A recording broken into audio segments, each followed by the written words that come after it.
Me llamó mucho la atención el título de la obra, el trabajo que va a presentar el profesor Luis Barría, que me parece de mucha actualidad.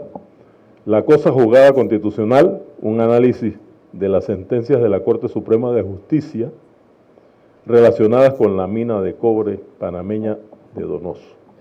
A mí me parece fundamental, sobre todo porque ustedes saben bien que ese es un muerto que van a revivir. Es un muerto que van a revivir.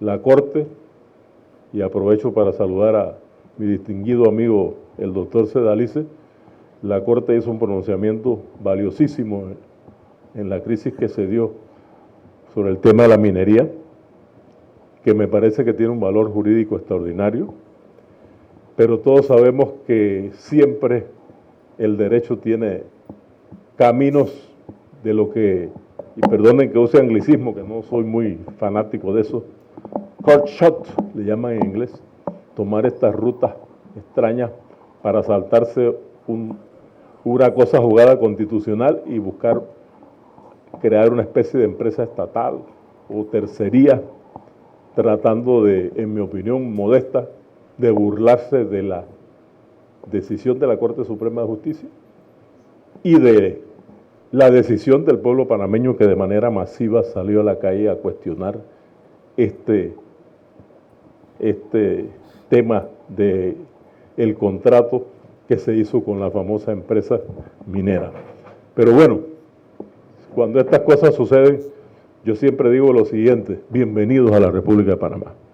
Aquí todo puede suceder.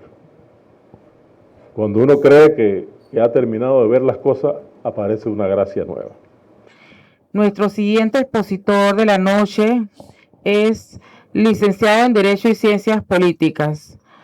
Posee estudios de Relaciones Internacionales, doctorando en Derecho con énfasis en Derecho Ambiental, maestrías, Derecho Medioambiental y Sostenibilidad, Negociación, Mediación y Arbitraje, Educación Ambiental, Manejo y Gestión de la Vida Silvestre, estudios de maestría en Derecho Civil, posgrados en Litigación Climática y Responsabilidad Empresarial en materia de sostenibilidad, posgrado en Docencia Superior, posgrado en Responsabilidad Civil, Derecho de la Inteligencia Artificial, Fiscalidad y Digitalización, Comercio Internacional. Nuestro expositor cuenta con diversos diplomados en su especialidad. Se desempeña como catedrático titular de Derecho Ecológico y Ambiental, investigador científico de la Universidad de Panamá, director de @conejopintado.panamá y del proyecto Cuniculus, abogado con especialidad en los procesos agrarios, ambientales y civiles. Fue diputado suplente principal de la República durante los años 2004 a 2009 y 2014 a 2019.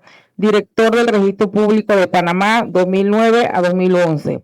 Actualmente presidente de la Comisión de Derecho Ambiental del Colegio Nacional de Abogados. Investigaciones. Propuesta de nuevo Código de Recursos Minerales de Panamá. La legitimidad para actuar en nombre de la naturaleza para demandas por daño ecológico puro basado en la legislación panameña. Publicaciones en revistas indexadas. El Acuerdo de Escazú. El bloque de la constitucionalidad y la tutela constitucional. Propuesta conceptual básica y de contenido jurídico del nuevo Código de Recursos Minerales de Panamá. Ponencias internacionales. Primera Jornada Iberoamericana de la Universidad de Castilla-La Mancha, España. Segundo Encuentro Internacional de Investigaciones Cualitativas, Medellín, Colombia. Libros para publicar. Surgimiento, historia y evolución jurídica del derecho ambiental. Además, nuestro expositor cuenta con varias distinciones, menciones que reconocen su trayectoria y labor. A continuación, el profesor Luis Barría con el tema La cosa juzgada constitucional, un análisis de las sentencias de la Corte Suprema de Justicia relacionadas con la mina de cobre panameña de Donoso. Bienvenido. Gracias, profa. Vamos a ver si conectan esto. Ante todo, muy buenas noches, profesor Adame, profesor Adesio, colegas. Fíjate a ver si se ve allá.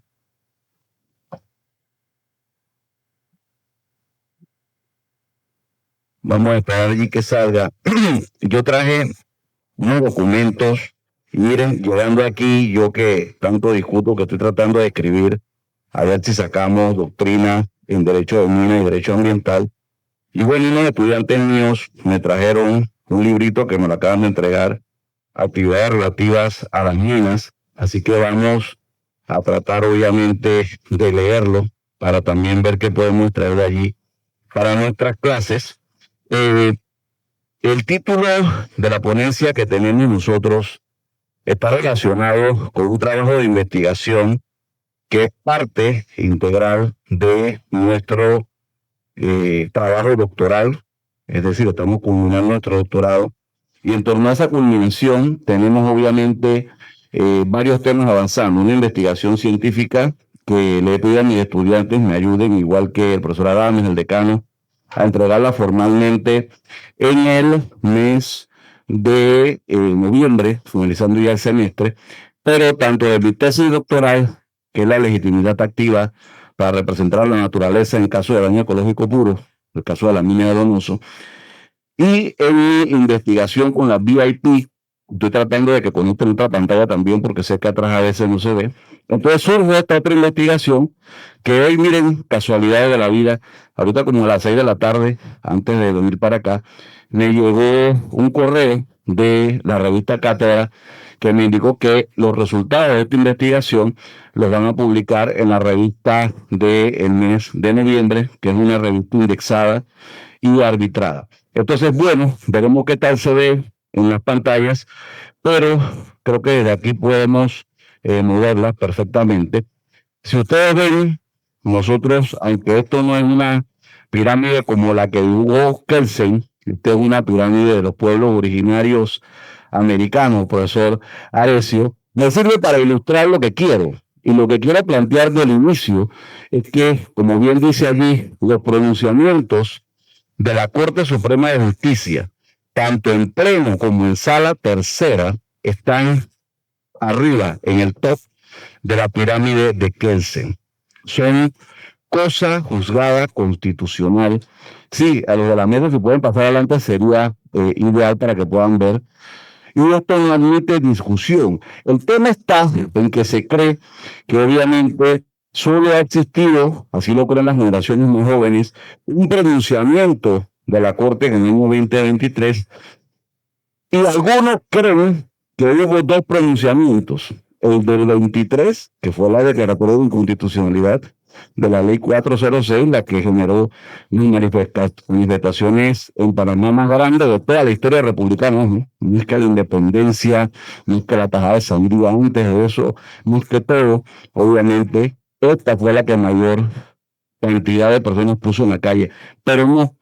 En algunos documentos que les estamos repartiendo, aunque obviamente no estamos repartiendo todo, porque queremos que vayan a leer la investigación que se publique en noviembre, son 24 pronunciamientos de la Corte Suprema de Justicia. En pleno, tanto en inconstitucionalidad de demanda, como en advertencia de inconstitucionalidad, como en amparo, y también sala tercera se ha pronunciado una infinidad de veces sobre la misma materia, al menos desde el año 2011 hasta la fecha. Entonces, ¿qué es lo interesante de esto? Lo interesante es que esto está en algunos documentos que les repartí, después yo lo voy a ampliar ahora un poquitito. Esto sería para nosotros, obviamente, los que están viendo aquí, la línea del tiempo. Miren qué interesante. La línea del tiempo de todos los pronunciamientos de la Corte Suprema, en donde vamos desde el 2011, en donde la Sala Tercera vino pronunciándose. Realmente son más de 24 pronunciamientos, porque hay dos fallos, lo veremos ahora. Uno de la Sala Tercera, muy reciente, donde se resolvieron una cantidad de recursos y se obviamente acumularon en una sola decisión. Luego el fallo, pero también en el año 2021, cuando se publica el fallo del 17, que salió en el 17, pero no lo publicaron hasta 4 años después, salen dos fallos en la misma Gaceta. El de la inconstitucionalidad original de la ley de 1997 un segundo fallo donde se resuelven aproximadamente 5 recursos, entre esos una advertencia de inconstitucionalidad del bufete Murray y Morgan, que le planteó a la Corte que la Corte decretara que era inconstitucional su fallo de inconstitucionalidad. Semejante aberración, ¿no? Pero ahí se resolvió. Y además de esos 4 recursos adicionales. Entonces hay una línea del tiempo interesante que va desde el 2011 hasta el 2024, donde hay 24 pronunciamientos de la Corte Suprema de Justicia en este sentido. Y yo no puedo dejar de resaltar uno de los grandes problemas que tenemos. Lo decía el decano, lo decía el profesor Adesio, y lo conversaba yo con el profesor Adamer. Esta es la realidad académica que tiene el pastel panameño en cuanto a la educación. Ese cero que está allí es que no hay ni una sola facultad de derecho en la República de Panamá que ni en licenciatura y mucho menos en el posgrado de maestría de al menos una asignatura que se denomine derecho de dominos. No hay. Ahora, si queremos plantear, por eso el pastel se lee en esta dirección, que algunas de 17 facultades, solo 4, dan algo de derecho de mínimos, como nosotros, profe Adesio, industrial y mínimos, que no tiene nada que ver, porque el derecho a la propiedad industrial, y eso estamos planteando, es parte del derecho, sí, de la propiedad intelectual, eso hay que separarlo, y algunos otros dan derecho de minas con derecho agrario. Nosotros estamos planteando en el nuevo plan de estudio que se tiene que dar el primer semestre de segundo año de derecho ambiental, ya se adelantó el profesor Adesio, el segundo semestre de segundo año de derecho agrario y el primer semestre de tercer año de derecho de minas, porque esto lleva una relación. El derecho agrario no es derecho agropecuario, es un gran error para mí. El derecho agrario es el derecho de la tierra, sobre la tierra, respecto a la titulación, tenencia y disposición de la tierra. Los recursos minerales mayoritariamente están ¿dónde? En el subsuelo, debajo de la tierra. Entonces, el orden en una formación integral de abogados, el derecho ambiental, que ahorita es transversal, y el tema del control de la convencionalidad, y el tema referente a todo lo que es el nuevo código procesal civil, que no se ha registrado, si entrará o no en vigor ahora en octubre, en teoría, también es basado en el control de la convencionalidad. Y uno de los grandes componentes del control de la convencionalidad lo ha reconocido ya las Naciones Unidas y lo ha reconocido ya la Corte Interamericana. Les recomiendo que busquen esto. La opinión consultiva OC 3225, que fue publicada en mayo de este año, de la Corte Interamericana, en la opinión consultiva, una consulta, me parece que de Chile y Venezuela, habla sobre la naturaleza como sujeto de derecho y plantea que es ya una decisión jus cogens, es decir, que está por encima de la voluntad de todos los estados, lo que es la naturaleza como sujeto de derecho. Y además las Naciones Unidas se ha pronunciado en no menos, aquí las tengo, de 10 ocasiones con resoluciones, donde entonces plantea que el derecho a un medio ambiente sano y libre de contaminación, profesor Adesio, ahora es parte ¿de qué? De los derechos humanos. Entonces, ¿esto por qué lo planteo como introducción? Porque no puede ser que nuestras facultades de derecho quieran formar abogados integrales, pero realmente lo rojo es que no se da. Es decir, estas son las 17 facultades, yo no sé si existen, yo no sé dónde están, pero eso es lo que indica que existen en Panamá. 17 facultades.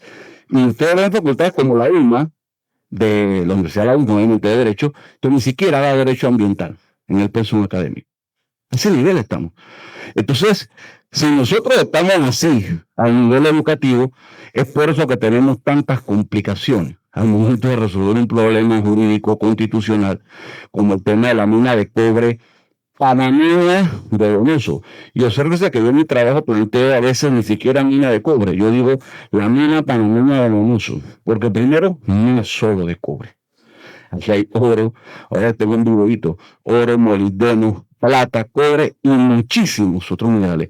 Y lo que es panameño, aunque no voy a entrar en eso, porque este trabajo es sobre la cosa jurada constitucional, y otros trabajos andarán sobre el tema, es que por constitución, y así lo reafirmó la Corte no ha dicho, para que estemos claros, que el Estado panameño no puede explotar sus recursos naturales, que son dos vertientes, como dijo la compañera que hablé antes que yo. Los recursos naturales son renovables y no renovables, pero son propiedad de quién?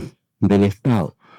Y por disposición del título de la hacienda pública no pueden ser objetos de apropiación privada. ¿Qué pasa, profesor Willy? Que el problema, lo digo yo, o lo diré, y quiero que usted me acompañe y lo voy a comprometer, profesor Willy, usted tiene que estar en el foro de debate de esa investigación jurídica, de resultados, me refiero. El problema está en que, obviamente, el tema referente, ¿sí?, a los recursos del Estado y la propiedad viene por una confusión inherente, lo digo aquí, y lo puedo demostrar. El actual, entre comillas, Código de Recursos Minerales está derogado desde el año 1972. Y lo derogó el artículo 326 de la Constitución del 72. Yo vengo enseñando esto desde 2008, obviamente yo no lo sabía. La Corte tampoco lo sabía. Eso es lo que buscamos los investigadores científicos, jurídicos, con nuestras investigaciones. Descubrir qué cosa. Sí, verdades que no se saben. Resulta ser que la Constitución del 4 fue una constitución de corte liberal, donde las minas sí podían ser objeto de apropiación privada. Y así fue. Yo fui director del registro público. Y acabo de mencionar, hay atomos de titulación en minas. Quien nacionaliza las minas aquí fue la Constitución del 41. Literalmente lo dice, se nacionalizan las minas. En la Constitución del 46, entonces, lo que ocurre es que no podían volver a la privatización de las mismas, porque no había redes sociales, no había medios de comunicación como los que conocemos ahora, pero sí había una revuelta popular que se oponía a que volvieran a ser las privadas. Tuvieron que mantenerlas nacionalizadas. Y se inventaron una figura que explicaré en noviembre, expurga, que es el usufructo constitucional. No puede haber usufructo en recursos minerales, eso lo explicaré en noviembre, el por qué, el motivo de esta ponencia. Pero, en base a ese usufructo, se desarrolla todo el decreto ley 23 del 63. Está basado 100% en usufructo minero.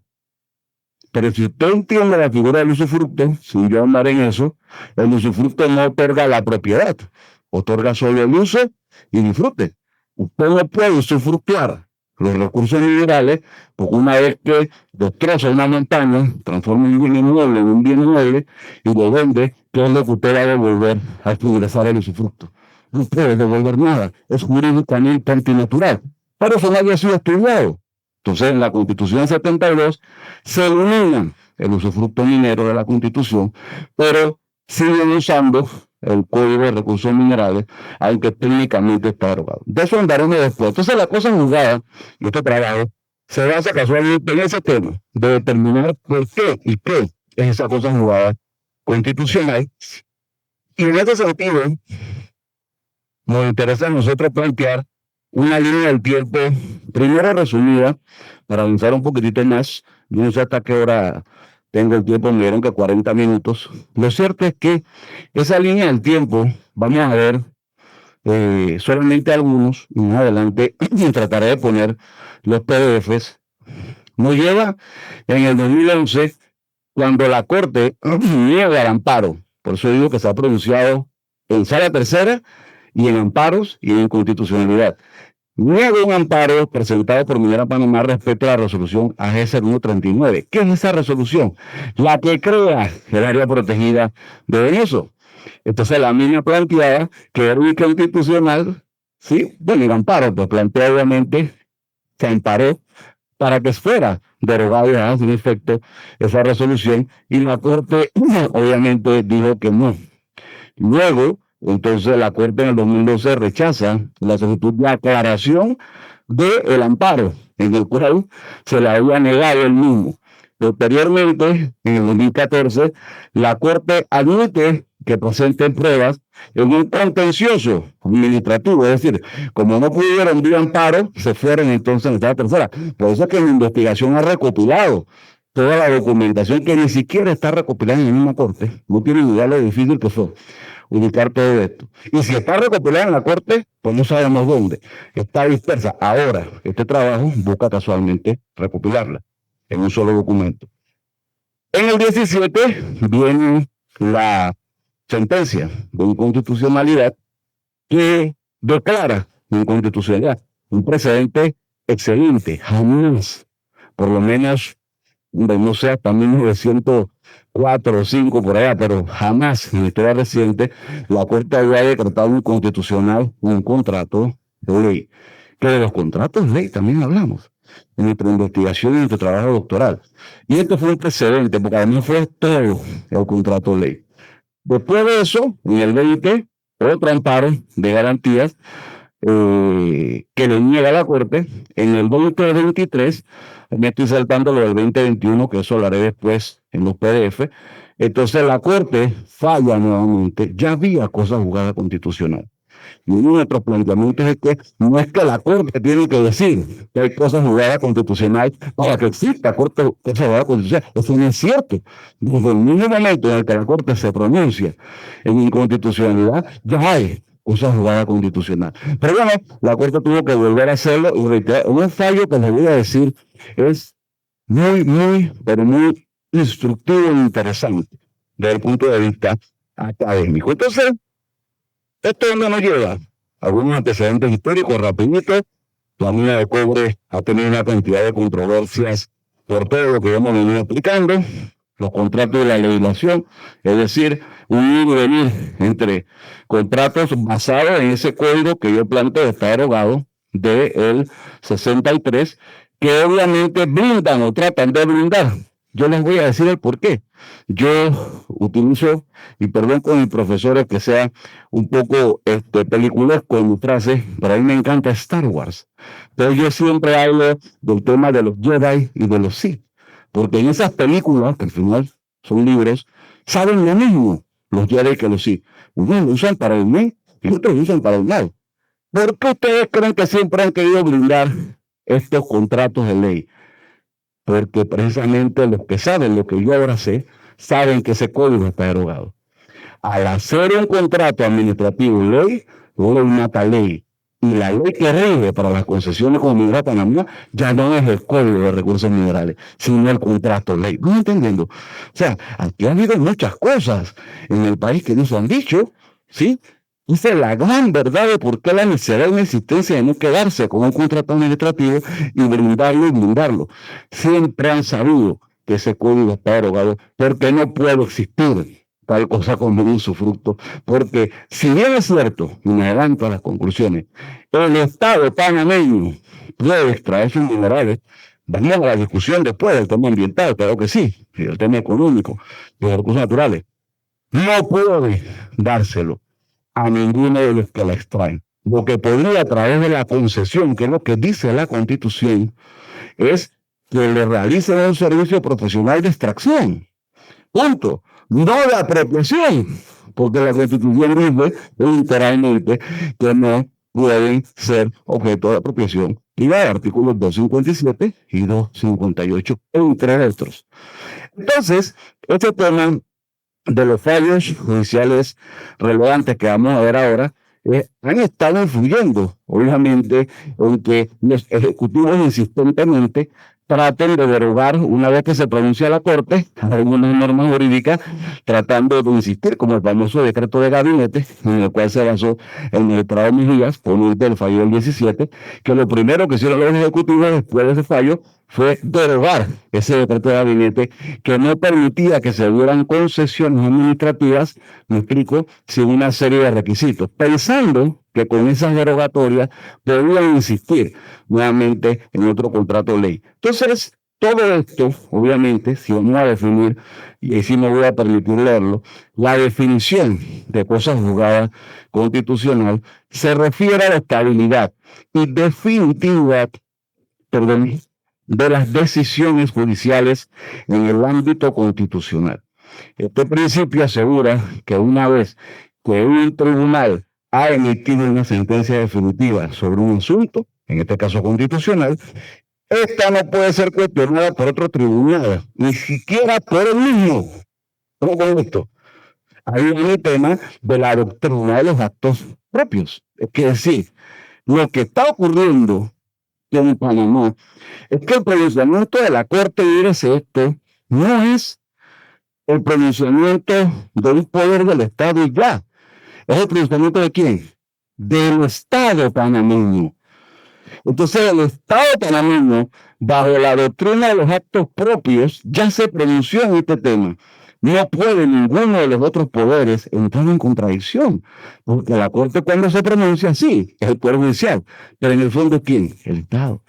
Entonces, la doctrina de los actos propios respalda el tema de la cosa juzgada constitucional, porque realmente lo que está planteando es que no puede ser revocada, como dice ahí al final, arbitrariamente por cualquier otro poder público, político. Entonces, la diferencia, la voy a soslayar rápido, es que la cosa juzgada simple se refiere sí a jurisprudencia, fallos en otros niveles del Poder Judicial, pero que generalmente son interpartes o que pueden ser de una manera u otra argumentados en casos similares. Pero los pronunciamientos que se dan en cosas juzgadas constitucional son erga omnes, son para todos. Y además forman parte de que, ahí me voy a la pirámide autóctona, son parte del bloque de la constitucionalidad. No hay nada por encima de los fallos. Entonces, en este sentido, sí, vamos a adelantarnos un poquitito. Para nosotros es importante, sí, la relevancia de la doctrina de los actos propios, el principio de no contradicción.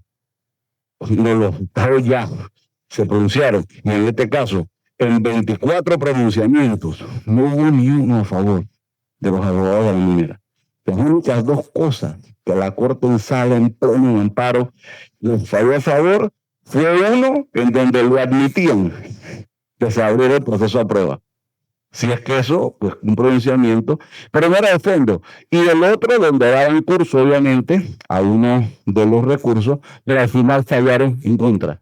Entonces, todos los pronunciamientos en cualquiera de los entes. Algunos me dicen, pero profesor, los pronunciamientos de la sala tercera no es lo mismo que los pronunciamientos del pleno. Bueno, que yo no estoy analizando de manera individual los pronunciamientos de la tercera. Lo cierto es que los tres magistrados de la sala tercera son los magistrados del pleno. Lo cierto es que, así como la Constitución no puede leerse aislada a los artículos, asimismo, es parte de lo que nosotros estamos contribuyendo en todo el país, los pronunciamientos de la Corte son pronunciamientos de la Corte.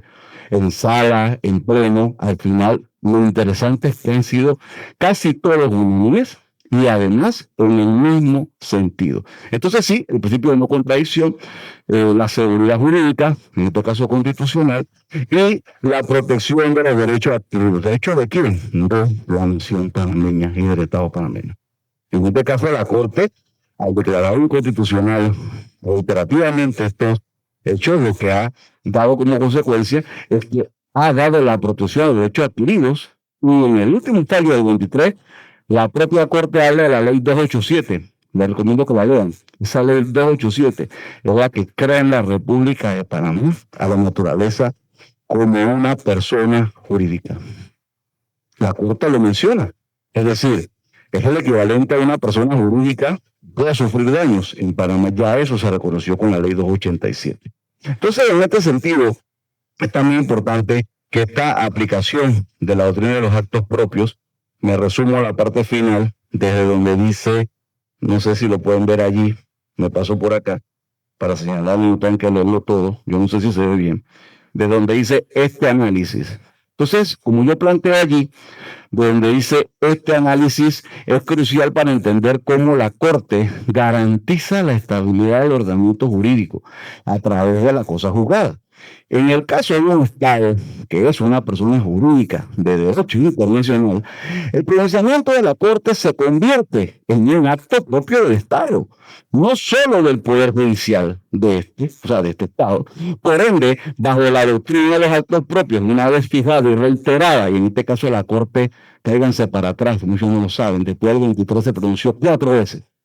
Hay 4 fallos adicionales donde la Corte dice aquí ya hubo cosas juzgadas constitucional. Insisto, no tienes que decirlo, pero si lo vienen reiterando hasta el 2024, ya aquí no hay como usted plantear cosas distintas a lo que se ha dicho. Una vez fija de reiterar en este caso, la cosa juzgada constitucional ya el Estado panameño a través de ninguno de sus órganos debe violentar sus propios actos plasmados en dichas sentencias. Eso es la realidad. La investigación utilizó el método histórico, obviamente, para compartir un poquitito de esto, porque nos fuimos a la historia, y el análisis contemporáneo de esa historia con la realidad panameña y de otros países. Entonces, este tema de los pronunciamientos de la Corte, yo ahora se los voy a poner al final, porque si no me demoraría mucho, por eso ponemos que íbamos a los PDF. Yo se los he circulado, si quieren circúlenlos, igual yo les puedo hacer llegar una copia después para que lo vean los de atrás, y vamos a avanzar rapidito a otro tema. El concepto de la violación de la cosa juzgada constitucional en 2023. Ya había cosa juzgada constitucional desde el 17. No hace falta publicar un fallo en Gaceta para que el fallo esté en firme. Punto. Pero aún así, ¿lo publicaron cuándo? En el 21. Entonces, en el 23 ya había cosa juzgada constitucional. Aquí hubo un desacato del fallo de la Corte y aquí hubo de ambos poderes del Estado, a mi criterio, salvo mejor concepto, tanto de los ministros como de los diputados que votaron a favor, hubo abuso de autoridad y extralimitación de funciones públicas por parte de los otros dos poderes del Estado. Y la Corte no actuó, quizás porque no hay precedentes, no estamos acostumbrados a una Corte, ¿sí?, que se caracterice, es decir, que tenga el carácter para agarrar y ante el desacato de uno de sus fallos, decirle al presidente, ven que te voy a condenar. No es por tema político, quiero condenarnos que estamos en la academia, ¿verdad? Lo correcto, que si la Corte ya se pronunció y el Poder Ejecutivo y el Legislativo están violentando, la Corte tenía de oficio, ¿me explico?, que haber sancionado ejemplarmente a los ministros y a los diputados. Entonces, sí, quizás hay áreas grises, no hay precedentes, quizás era el momento para comenzar a sentarlo, pero lo cierto es que académicamente, se lo quiero decir, ocurre con la Corte, lo mismo ocurre con cualquiera de sus tribunales superiores. ¿Qué pasa si en un caso de pensión alimenticia el papá o la mamá no pagan la pensión? Automáticamente, ¿qué hay? Por supuesto. ¿Y qué hacen en el Peloponés? Automáticamente, si lo agarran, preso hasta que pague. Entonces, es sencillo. Tú no puedes, Corte Suprema, decir que acá abajo sí, pero acá arriba no, porque él es el presidente de la República. Son tres poderes. Aquí todavía creemos que hay un presidente que es rey. Los tres poderes tienen el mismo nivel. Ustedes ven el 1 de septiembre de cada año. Se sientan el presidente del Parlamento, presidenta o presidente de la Corte y presidente de la República en el mismo podio. ¿Por qué? Porque no hay uno sobre otro. Pero bueno, estas cosas, por eso es que el tema de la cosa juzgada se pone interesante, porque va sentando precedentes académicos, doctrina y jurisprudencia. Entonces, diferencia entre la demanda de inconstitucionalidad y la advertencia. La Corte se pronunció en advertencia contra, nuevamente, el bufete Morgan y Morgan, en donde le planteó que no admitía la advertencia y lo sancionó moralmente en el segundo fallo publicado en el 2021. Pero más allá que eso, y no voy a andar tampoco en este tema porque para mí creo que eso es parte de todo un artículo científico, muchos intentamos presentar advertencias de inconstitucionalidad. Yo fui designado por esta facultad y fuimos a la asamblea y presentamos formalmente la advertencia ante la comisión correspondiente y fuimos a la Corte. Y la Corte no quiso recibirnos un escrito. No entiendo, bajo qué criterio, está publicado en internet. Si hubiéramos emitido la advertencia, porque hay un debate que lo que dice el código, lo que dice la Constitución sobre la advertencia, porque en un lado se entiende que ante cualquier proceso de cualquiera de los tres poderes del Estado usted puede advertir la inconstitucionalidad, y en otro se entiende que solo dentro de un proceso. César Quintero decía que no, nosotros tenemos citado a César Quintero y planteaba, la cual se plantea también con el control de la convencionalidad, que no solo es el Poder Judicial ni solo la Corte la que hace control de la convencionalidad, es todos los jueces y todo el Poder Ejecutivo y el Legislativo. Asimismo, la advertencia es un instrumento interesante en Panamá, que al final, si la Corte hubiera emitido la advertencia, la conclusión hubiera sido el mismo que después de la demanda, pero sin los muertos, sin los meses de protestas y sin los desórdenes. Entonces, hay que aprender a utilizar la figura de la advertencia, porque mientras que, lo digo yo, en mi resumen de mi investigación. Mientras que la demanda al final, por el tema de efectos ex nunc, no tiene efectos retroactivos, es decir, no repara nada, simplemente de aquí en adelante por el daño, por eso estamos como estamos. ¿Me explico? Porque la mina ya estaba hecha. Desde el 17, la mina no podía seguir operando, pero dejaron que siguiera operando por el concepto que a futuro. Mientras que la advertencia está en buen momento, frena todo y evita el daño. Entonces la advertencia de inconstitucionalidad es realmente un instrumento de control constitucional más efectivo que la demanda de inconstitucionalidad. Pero la Corte del país van a tener que profundizar desde el punto de vista constitucional en esa herramienta, y yo apunto este tema aquí en mis conclusiones.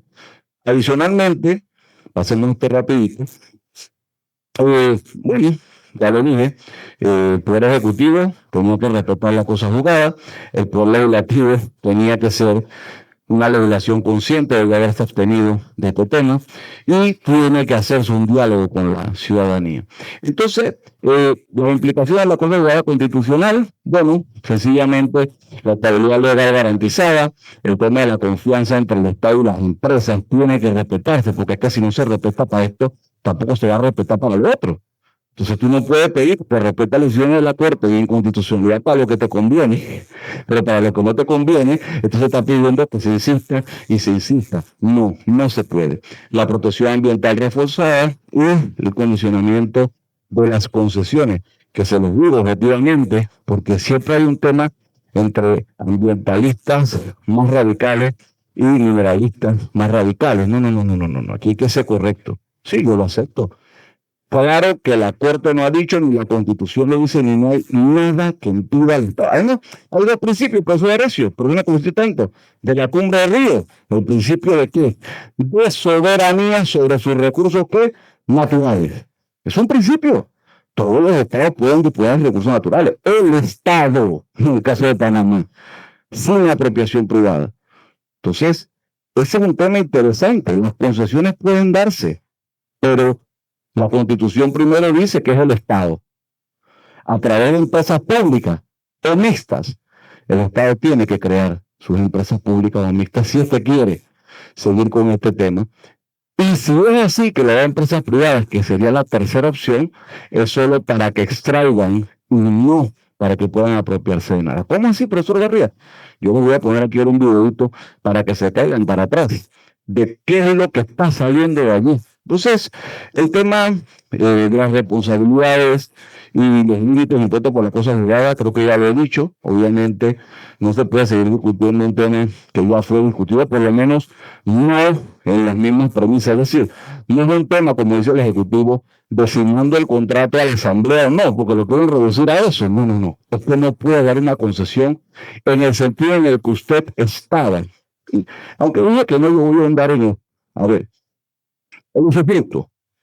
Pero tiene que ir en noviembre, cuando yo ponga esto más amplio, porque allá no habla de. El usufructo es lo que tienen que ver, también una figura que no está en la Constitución. Para ningún caso, menos para el tema minero, está en la del 46. El usufructo lo regula el Código Civil. ¿Sí? El usufructo es el uso y disfrute de propiedad ajena.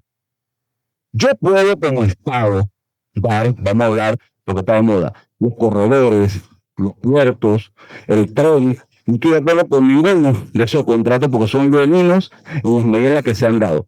Pero claro, si usted perda por 30 años o por 20 años los corredores, el tren o los puertos, al finalizar los 30 años o los 20 años, con huecos, sin muelle, deteriorado el tren sin llampa, usted le devuelve al Estado un bien. No se desnaturalizó el bien. Pero si usted agarra una montaña, como el yacimiento de mina, de Donoso, lo destruye porque una cosa es el yacimiento en vetas y otra cosa es el mineral diseminado. Es imposible extraerlo en vetas, que sería medio dañino. Una de mis conclusiones, y se los juro, hago un paréntesis, yo me lo planteé en mi trabajo de investigación que me aprobó el profesor AMS que entregaré en noviembre. Si había una manera de aplicando los principios del libre soberanía de los recursos y de desarrollo sostenible, que es el segundo principio que no les mencioné, de equilibrar y proteger la naturaleza y explotar los recursos minerales. Mi conclusión se los adelanto. En esa mina, vamos a generalizar, en esa mina, en esas condiciones y con la tecnología actual, no. O decides extraer los recursos o decides proteger el ambiente. Pues no hay forma. Una vez que destruyes esa montaña, ¿sí? Sacaste el oro, el cobre, el molino y la plata, y lo vendiste, cerré el paréntesis, tuvo cuál es su fruto, a los 30 años, ¿qué devuelves? La montaña no la puedes devolver, porque no hay forma de que vuelvas a armarlo. Y el oro, el cobre, la plata y el que ya vendiste, ¿cómo lo devuelves? Entonces, ¿cómo configuras la figura del usufructo? Solo hay 3 formas de cancelar el usufructo: devolviendo el bien, devolviendo otro bien igual o similar, o pagando el precio pactado o el valor de mercado al momento del inicio de generar los usufructos, como lo digan los suministros. Díganme cuál de las 3 fórmulas tú puedes aplicar con lo que sacaste y vendiste. Entonces, no es viable. El tema jurídicamente hablando es otro, no está discutiendo cosas que no son, porque no se habían discutido que esto venía por un error de la Constitución del 46 y un código derogado, que queremos insistir en utilizar aunque la Constitución no lo permite. Pero no me cuenta. Entonces, lo interesante de esto, para ya ir terminando, es que los desafíos de la minería son grandísimos. Porque lo primero, y es otra de mis conclusiones, es que hay que aprobar ahora un nuevo código de recursos minerales. Lo próximo es que hay filtración de información. Porque por ahí vi que alguien está planteando, yo me asusté, como así, el profesor Bután me lo mandó, que hay un proyecto de la Asamblea hablando de la autoridad de los recursos minerales. Si esa es una de las conclusiones de mi trabajo de investigación, ¿sí? Porque es que las propias de ley tiene que haber una entidad que regule esto. Usted no puede ser esto en un MISI. ¿Un MISI qué tiene que ver con esto? Una dirección de recursos minerales que además mantiene una norma vigente que viola el acuerdo de Escazú. Dice que es confidencial y secreto toda la información sobre los recursos minerales del país. Eso es inconstitucional. Viola Escazú. Y Escazú le dijo, si no me dejarán mentir el magistrado, se dice, en el Pablo 23, la Corte dijo que se violentaba el acuerdo de Escazú, fue una de las razones de las que declararon inconstitucional. Entonces, ¿cómo que eso tiene que desaparecer de allí? Entonces, sí, hay muchas cosas que hay que plantear. Y hay retos, y hay oportunidades. Pero para mí, esto lo define y lo decide quién. El país entero. No es la decisión ni de los empresarios, ni de los ambientalistas, ni de los mineralistas, ni de un gobierno.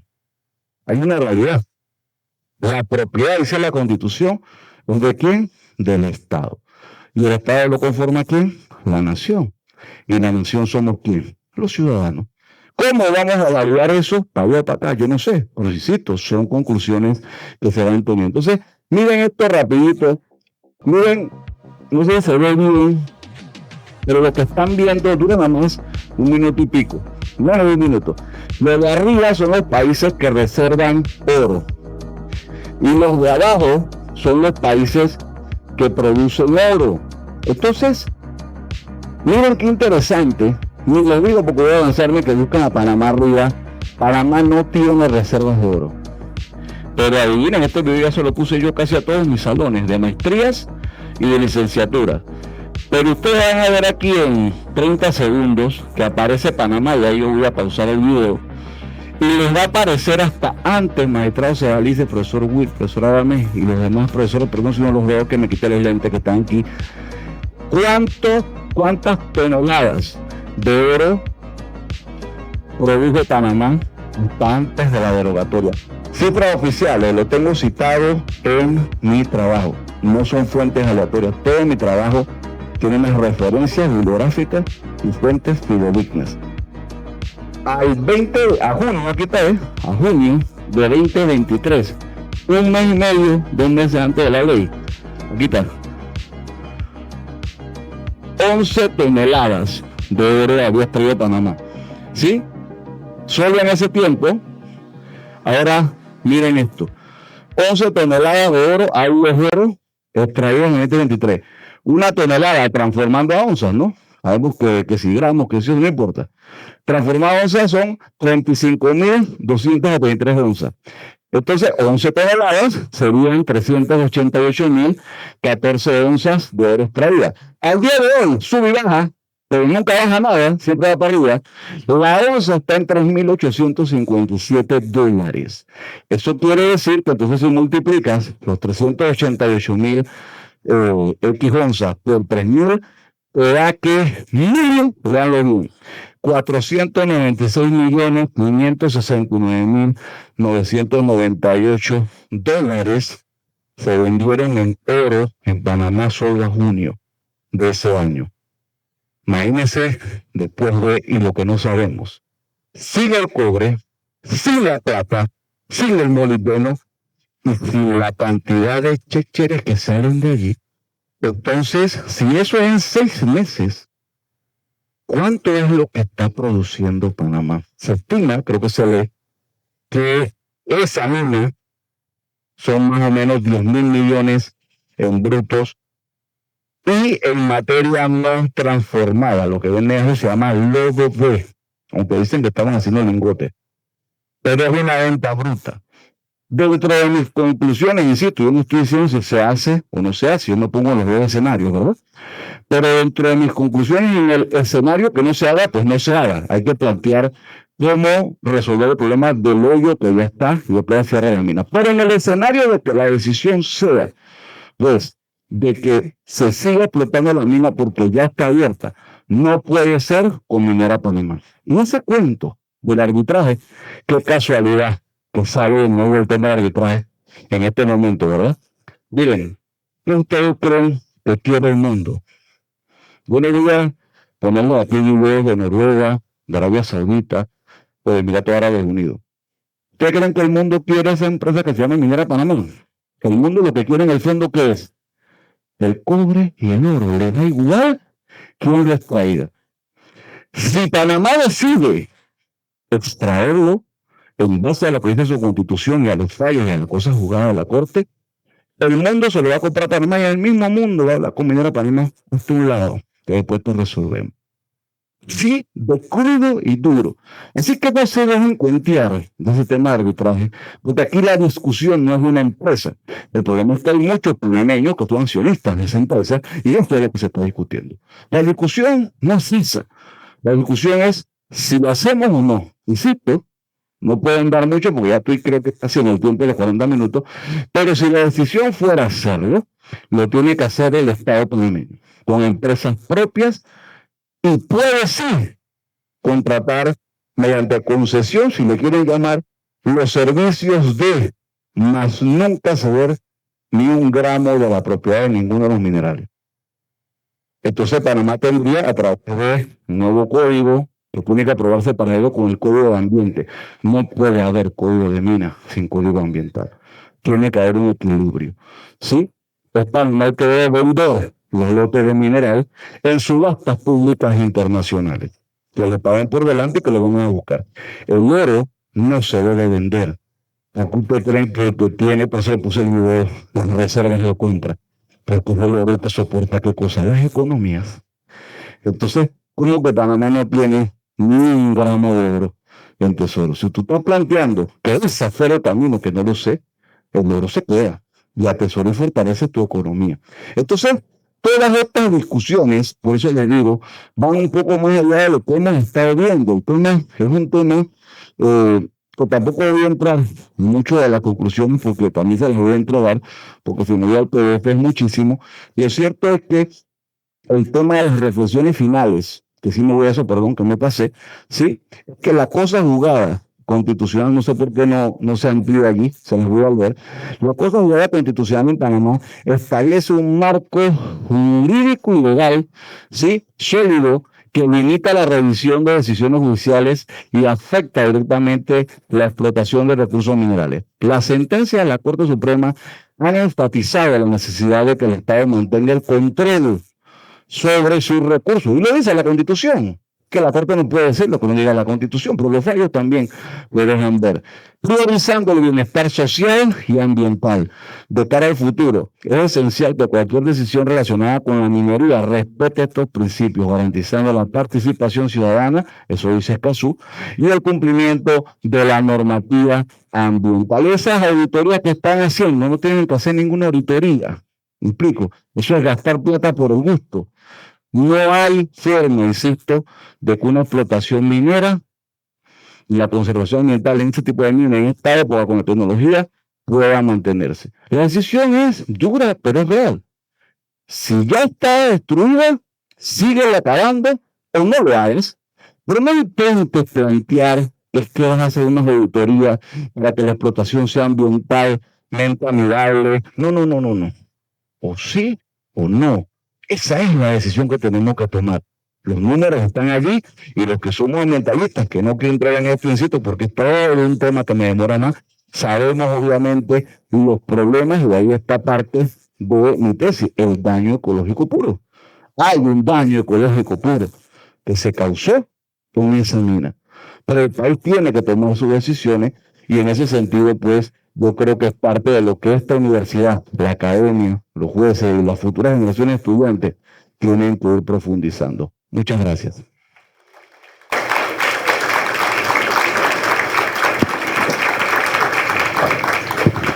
Es decir, que la doctrina de los actos propios en materia laboral rige única y exclusivamente respecto del empleador, no así respecto del trabajador.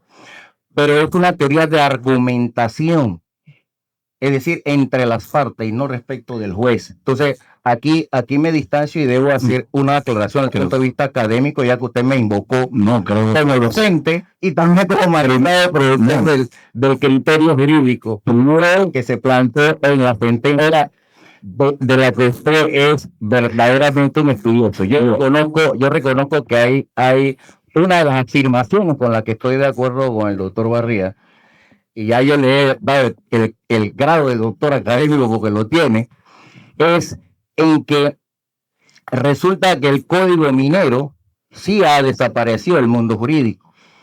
Echar mano de una declaratoria por parte de ese fallo era meterse en un tema sobre inconstitucionalidad por conexidad. Figura que no manejan o no se maneja adecuadamente, mejor dicho, en el escenario donde uno se desempeña a propósito del fallo del cual se está hablando. Entonces, debió haberse incluso hecho mano de declarar la inconstitucionalidad de la resolución del Ministerio de Comercio que queda suelta por allí. Sin embargo, es un tema incomprendido. No todos los que pertenecen a la Corte manejan el tema constitucional, que es lo que debe ocurrir cuando uno llega a una posición similar en el sistema judicial. No se me vaya. El tema, no me voy a ir, el tema en una corte no es la forma como se llega, porque la forma es la misma en la mayoría de los sistemas jurídicos. Es quien llega a la corte. Entonces, cuando uno llega a la corte siendo académico, uno morirá siendo académico en la corte. Así que, y es lo que se produce. Entonces, por ahí hay un trabajo, y creo que es la virtud que tiene esta conferencia, y lo digo como académico, que publicamos 2 operadores del sistema de justicia en esa corte, la magistrada María Cristina Chen y mi persona, y que no fue más que la parte conclusiva del fallo, pero te dejaron cosas pendientes por decir. El debate sobre cosas juzgadas, parcial o absoluta, y por eso surge luego entonces esta extraordinaria ponencia a propósito del tema. Y que también hay un libro reciente que acaba de aparecer recientemente, Heriberto Arauz, que se conoce como La cosa juzgada constitucional.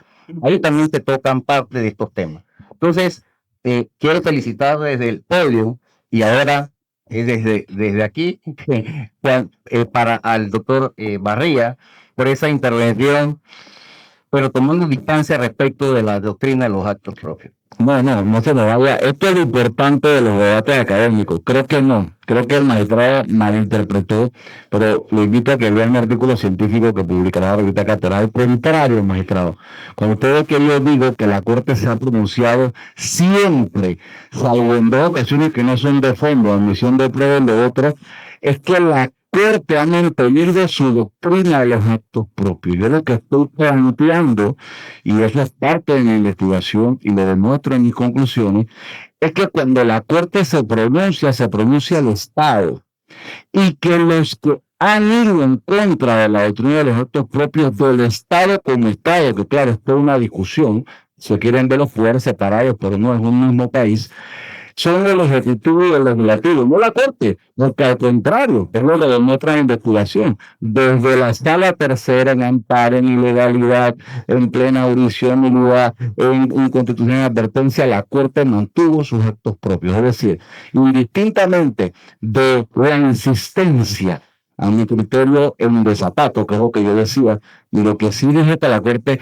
no se atrevió, no quiso, no pudo, no estoy juzgando a la Corte, simplemente no lo hizo, declarar un desacato porque ya hay un fallo del 17 al Ejecutivo, al Legislativo, etcétera, y obviamente el tema del decreto y de la resolución esta que en el gabinete fue la que motivó todo lo demás, es que la Corte, insisto, magistrado, entonces coincidimos, no estamos distanciados en eso, ha mantenido su doctrina de los actos propios, pudiéramos discutir, pero eso es un trabajo ya más amplio, el contenido de todos los fallos, mientras que los otros poderes del Estado, incluyendo el actual Ejecutivo, quieren insistir en desconocer casualmente la jurisprudencia de la Corte, la cosa juzgada constitucional y la doctrina de los actos propios. Mientras el Estado no se entienda, y con eso concluyo, de un momento jurídico único, yo pienso que lo que dice el Poder Judicial no es obligatorio de seguirlo por el Poder Legislativo o el Poder Ejecutivo, tenemos un problema. A nuestro criterio, y nuestras conclusiones son así, obviamente los fallos de cosas juzgadas de ustedes no se han contradicho nunca. Convengo entonces con usted que no son actos, son criterios o posiciones jurídicas expedidas por el ahí sí no.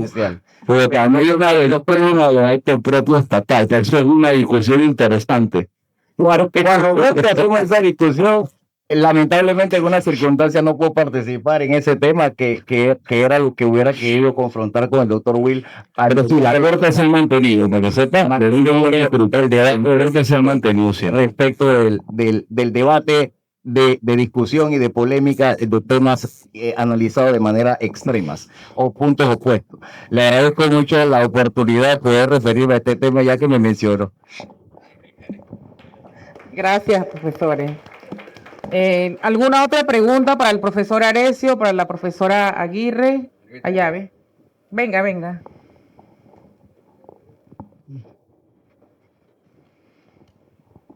Déselo ya, porque acá tenemos acá compartimos Arecio me enseñó aquí a usar esta modernidad. Para el profesor Luis. ¿A mí? Sí, yo soy estudiante suya. Bueno, parafraseando un poco todo lo que dijo, a mi entender, si la naturaleza es un ente que debe ser protegido por el Estado y es una decisión, como escuché que usted decía, que debemos tomar tarde o temprano como país respecto a si debemos ser un país minero, me gustaría saber cómo podemos ser un país minero protegiendo a la naturaleza si eso no es viable y es casi imposible. Bueno, aquí tengo referente a la ley 287. Como les dije, es mi tesis doctoral. Es que las tesis doctorales buscan resolver problemas científicos. Hay ciencias naturales exactas y sociales. Esta es una ciencia social. Dice el artículo 1 de la ley 287 de 2022, una ley muy reciente, y este está siendo objeto, mi pasantía va a ser en México, en la Universidad de México. Y esto está haciendo la solución, esta ley, para lo que es el pronunciamiento OC 3225 y otros pronunciamientos en Europa y demás.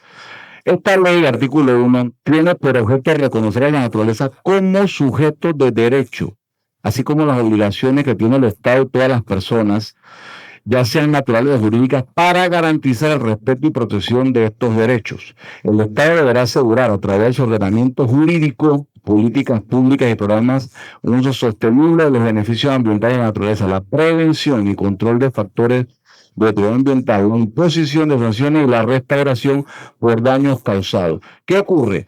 Que obviamente hay vacíos. ¿Me explico? Y eso busca llenar mi tesis, a la pregunta de mi estudiante, en el sentido de cómo operativizamos esto. Ya el mundo se ha visto en estos debates antes. En algún momento lo que hoy ustedes conocen como personas jurídicas, eso no estaba reconocido en ninguna legislación. Hoy lo vemos muy normal, pero antes no lo fue. Si se va más atrás, para los romanos, ¿qué era para un romano ser humano? Usted tenía que haber nacido, estar desprendido del vientre materno, haber respirado siquiera un instante y tener forma que humana. Y si usted no era humano, usted no tenía ningún tipo de derecho. En los años 90, si usted planteaba que los animales tenían derecho, aquí lo crucificaban. Hoy usted pregunta y los animales tienen derecho. El derecho evoluciona. Esa es la gran discusión que yo tengo con mis amigos los civilistas.